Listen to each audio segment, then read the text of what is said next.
Hello friends. आज हम लोग आधुनिक इतिहास का एक महत्वपूर्ण अध्याय उग्रवादी काल का वर्णन करेंगे। तो चलिए देखते हैं उग्रवादी काल। इसका काल 1905 से 1918 तक माना जाता है। उदारवादी काल के बाद भारत में राष्ट्रीय आंदोलन को संचालित करने का जो श्रेय है उग्रवादियों को दिया जाता है। उग्रवादी कहने का तात्पर्य ये लोग अपने स्वभाव और विचारों से उग्र थे, ना कि ये लोग बम बारूद और गोली की राजनीति करते थे। केवल अपने विचारों से ये लोग उग्र थे, इसलिए इस काल को उग्रवादी काल कहा जाता है। उग्रवादी काल के शुरू होने का कारण क्या है? कुछ कारण हम लोग यहाँ पर शामिल कर सकते हैं। यहाँ पे कारण को लिख देता हूँ। पहला कारण, भारतीयों में आत्मसम्मान का प्रसार।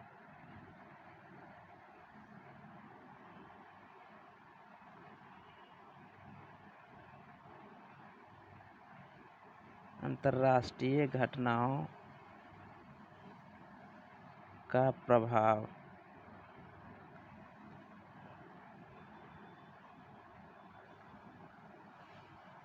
ब्रिटिश शासन का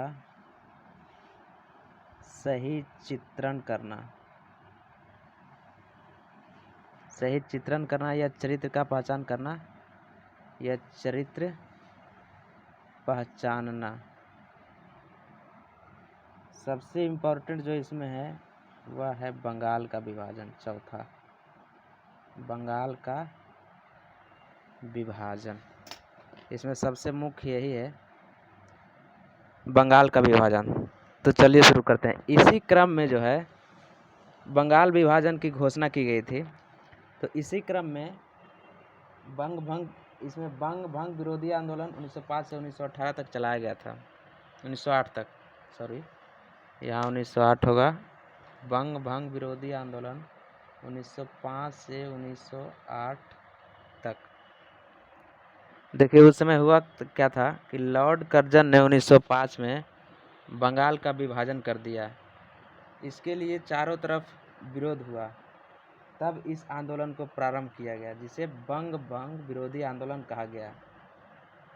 ब्रिटिश सरकार के अनुसार यह जो बंगाल का जो विभाजन किया गया था वह प्रशासनिक सुविधा के कारण किया गया था, लेकिन भारतीय राष्ट्रीय नेताओं के अनुसार यह जो किया गया था बंगाल विभाजन हिंदू और मुस्लिम की एकता को तोड़ने के लिए किया गया था। तो यहाँ पर कुछ महत्वपूर्ण पॉइंट है कि बंगाल विभाजन की घोषणा कब की गई थी? 19 जुलाई 1905। इसके विरोध में आंदोलन शुरू कब हुआ? 7 अगस्त 1905 को। बंगाल विभाजन को कानूनी रूप से 16 अक्टूबर 1905 को लागू किया गया। कानूनी रूप से जो उसको किया गया वह 16 अक्टूबर 1905 को लागू किया गया।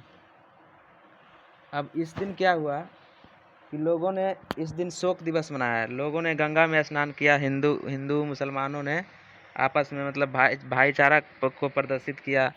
एक दूसरे के कलाइयों पर राखी बांधा। और रविन्द्रनाथ टैगोर द्वारा जो रचित राष्ट्रगान है उसमें काफ़ी चर्चित हुआ था। उनके द्वारा एक और रचित है आमार सोनार बंगला, वह भी उसी समय काफ़ी लोकप्रिय हुआ था, जो आगे चल के 1971 में बांग्लादेश का राष्ट्रीय गान बना। बंग भंग विरोधी आंदोलन का एक और नाम है स्वदेशी आंदोलन। स्वदेशी आंदोलन प्रारंभ में, शुरुआती दौर में इसमें किन लोगों ने सहयोग किया? प्रारंभ में इस आंदोलन में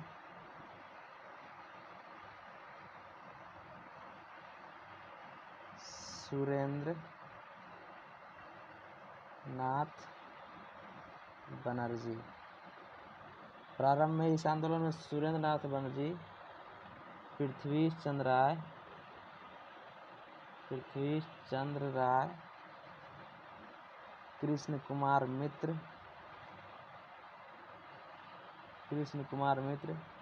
इत्यादि लोगों ने इस समय काफ़ी सहयोग दिया था प्रारंभिक स्तर पर।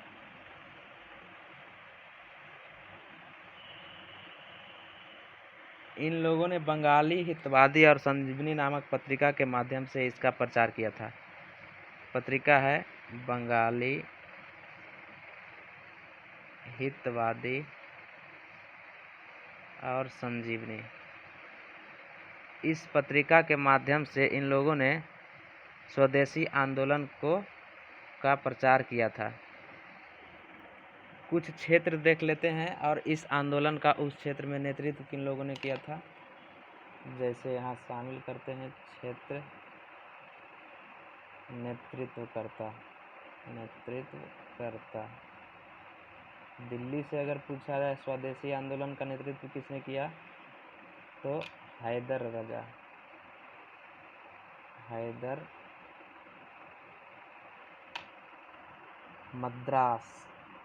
मद्रास से किसने किया था चिदम्बरम पिल्लई।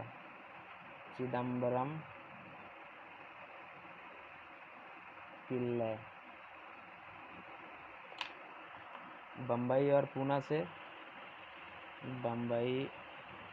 पूना बाल गंगाधर तिलक।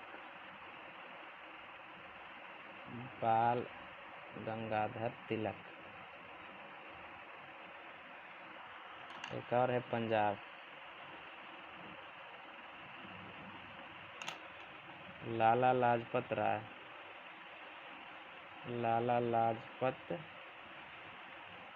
राय और अजीत सिंह।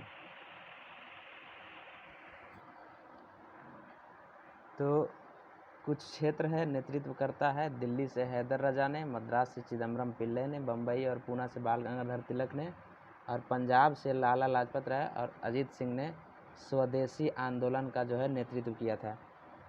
स्वदेशी आंदोलन का 3 महत्वपूर्ण कार्यक्रम निर्धारित किया गया।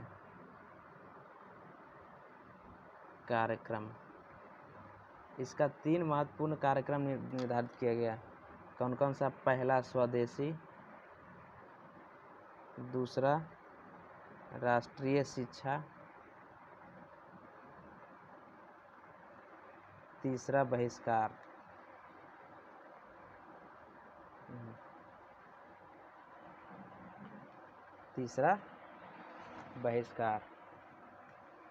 इन तीनों कार्यक्रम को लेकर आगे बढ़कर संचालित किया गया, जिसमें लाल बाल, और इसमें मुख्य रूप से जो पढ़ना है लाल बाल और पाल के बारे में पढ़ना है। लाल बाल और पाल, लाला लाजपत राय, बाल गंगाधर तिलक और बिपिन चंद्र पाल। इन्हीं 3 लोगों के बारे में मुख्य रूप से इस चैप्टर में अध्ययन करना है। तो चलिए शुरू करते हैं बाल गंगाधर तिलक से।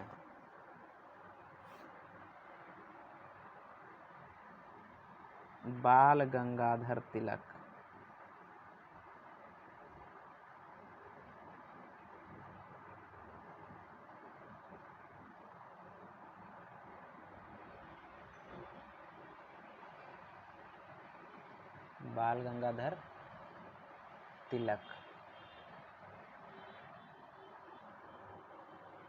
बाल गंगाधर महाराष्ट्र के रत्नागिरी जिला के रहने वाले थे। इन्होंने भारतीय राष्ट्रीय आंदोलन में काफ़ी महत्वपूर्ण भूमिका निभाया और स्वदेशी आंदोलन और होम रूल आंदोलन से जुड़े हुए थे। इनको महाराष्ट्र का बेताज बादशाह भी कहा जाता है। कोल्हापुर राज के विरुद्ध संघर्ष इन्होंने किया था। परिणाम स्वरूप पहली बार कारावास की सजा दिया गया।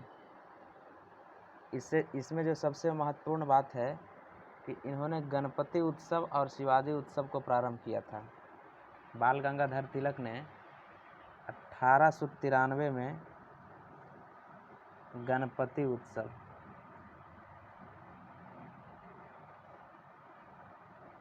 और 1895 में शिवाजी उत्सव, इन दोनों उत्सवों की शुरुआत बाल गंगाधर तिलक ने किया था। इन्होंने अखाड़ा और लाठी क्लब की भी स्थापना किया था। अखाड़ा और लाठी क्लब की स्थापना।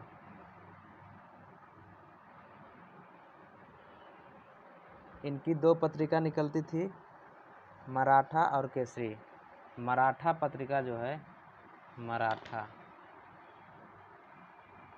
मराठा मराठा अंग्रेजी भाषा से में निकलते थे। केसरी मराठी भाषा में। मराठा अंग्रेजी भाषा में और केसरी मराठी भाषा में। केसरी पत्रिका में अपनी बातों को, मराठा और केसरी पत्रिका में इन्होंने अपनी बातों को राष्ट्रीय आंदोलन के दौरान रखने का प्रयास किया। इसी दौरान इसमें अफजल खां से संबंधित लेख छापने के कारण राजद्रोह का मुकदमा चलाया गया इन पर। बाल गंगाधर तिलक पर अफजल खां से संबंधित लेख छापने के कारण इन पर राजद्रोह का मुकदमा चलाकर 1897 में 18 माह की जेल की सजा दिया गया।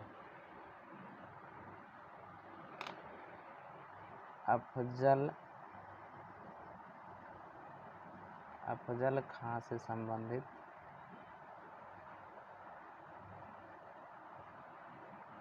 लेख छापने के कारण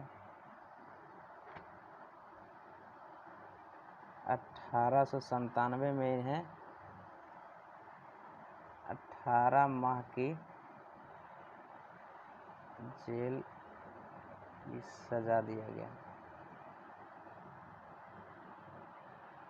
बाल गंगाधर तिलक के राजनीतिक गुरु दादा भाई नौरोजी थे। राजनीतिक गुरु दादा भाई नौरोजी, इनको grand old man of India भी कहा जाता है, भारत का वयोवृद्ध नेता। इनका दो बहुत ही महत्वपूर्ण ग्रंथ है। बाल गंगाधर तिलक का महत्वपूर्ण ग्रंथ कौन कौन है? पहला है गीता रहस्य। दूसरा है Arctic home of Vedas. Arctic home of Vedas, Gita Rahasya और आर्कटिक होम ऑफ वेदास।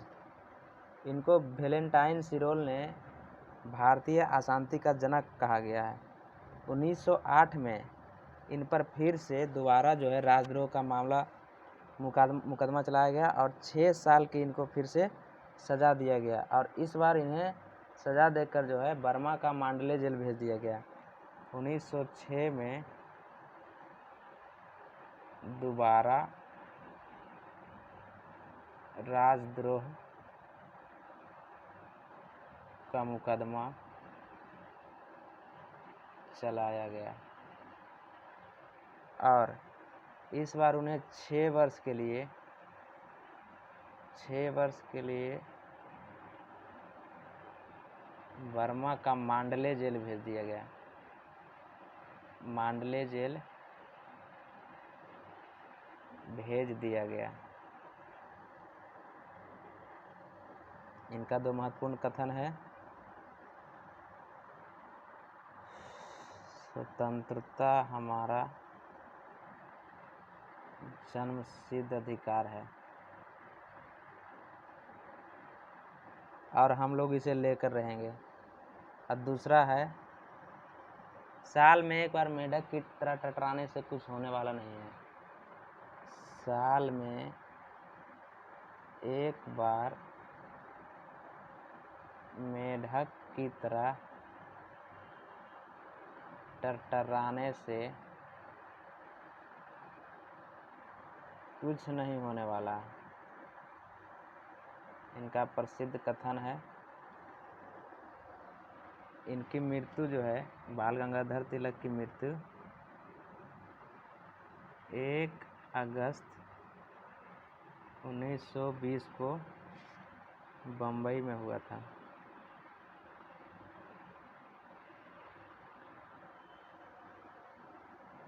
लाल बाल पाल, बाल गंगाधर तिलक को हमने देख लिया हम लोगों ने। अब लाला लाजपत राय के बारे में थोड़ा सा जानते हैं। लाला लाजपत राय, लाला लाजपत राय, लाला लाजपत राय को शेरे पंजाब कहा जाता है। इन्होंने तिलक यानी कि बाल गंगाधर तिलक के साथ मिलकर स्वदेशी आंदोलन और राष्ट्रीय आंदोलन में मुख्य भूमिका निभाया था। लाला लाजपत राय का पंजाबी, द पीपुल और यंग इंडिया जो इनका पत्रिका है, इनका सबसे महत्वपूर्ण पुस्तक जो है अनहैप्पी इंडिया। अंग्रेजी सरकार ने अजीत सिंह के साथ इनको भी 1908 में देश निकाले की सज़ा दिया था। कालांतर में 1928 में लाहौर में साइमन कमीशन के विरोध में लाठी प्रहार के कारण इनकी मृत्यु हो गई थी। लाला लाजपत राय की मृत्यु साइमन कमीशन के विरोध में लाठी प्रहार में इनकी मृत्यु हुई थी। तब इनका एक बहुत ही फेमस कथन कि मेरे ऊपर पड़े हुए लाठी का एक एक प्रहार अंग्रेज सरकार के ताबूत में कील के समान होगा। इनकी मृत्यु पर गांधी जी ने कहा था कि भारतीय राजनीतिक सौरमंडल का एक और सितारा डूब गया।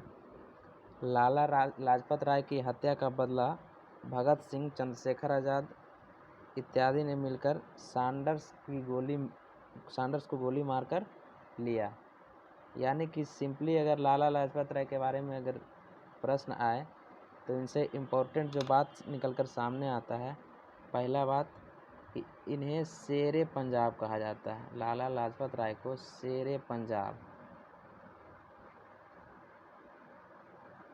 इन्होंने बाल गंगाधर तिलक के साथ मिलकर स्वदेशी आंदोलन की शुरुआत किया था। इनका कुछ महत्वपूर्ण पत्रिका पुस्तक है, जैसे Punjabi, the people, young India. सबसे महत्वपूर्ण पुस्तक जो है अनहैप्पी इंडिया। अनहैप्पी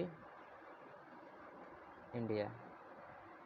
जब 1927 में ब्रिटेन में साइमन कमीशन का गठन हुआ और जब भारत 1928 में प्रवेश किया, तब लाहौर में इन्होंने सभी भारतीयों ने विरोध किया। उसी विरोध में लाला लाजपत राय की हत्या जो है लाठी से इनकी मृत्यु होगी, लाठी प्रहार के कारण। तब गांधी जी ने इनकी मृत्यु पे क्या कहा? गांधी जी का कथन लाला लाजपत राय की मृत्यु पर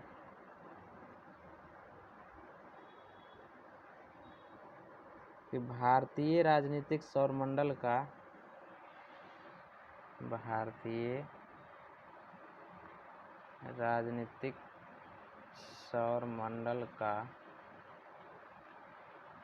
एक और सितारा डूब गया। भारतीय राजनीतिक सौरमंडल का एक और सितारा डूब गया।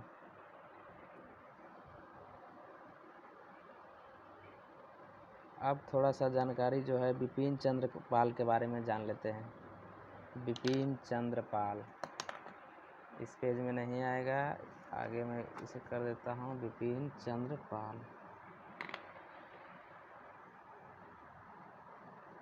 बिपिन चंद्र पाल भंग विरोधी आंदोलन के प्रमुख व्यक्ति में से ये भी शामिल थे, बिपिन चंद्र पाल। यानी कि स्वदेशी आंदोलन प्रारंभ में लाल और बाल के साथ, यानी कि लाला लाजपत राय और बाल गंगाधर तिलक के साथ मिलकर बिपिन चंद्र पाल ने सहयोग किया। लेकिन 1908 में जब ब्रिटेन से लौट कर आए तब इनका विचार पूर्ण रूप से बदल गया था और इन्होंने सक्रिय रूप से राजनीति से संन्यास ले लिया था। बिपिन चंद्र पाल शुरुआती दौर में तो स्वदेशी आंदोलन का साथ दिया है, लेकिन जब 1908 में लंदन से आए तब इनका विचार पूर्ण रूप से बदल गया था और इन्होंने राजनीति से पूर्ण रूप से सक्रिय रूप से जो है संन्यास ले लिया था। तो इनसे इम्पोर्टेंट पॉइंट कुछ वैसा बनता नहीं है, लेकिन 1908 में जब ये ब्रिटेन से भारत पहुँचे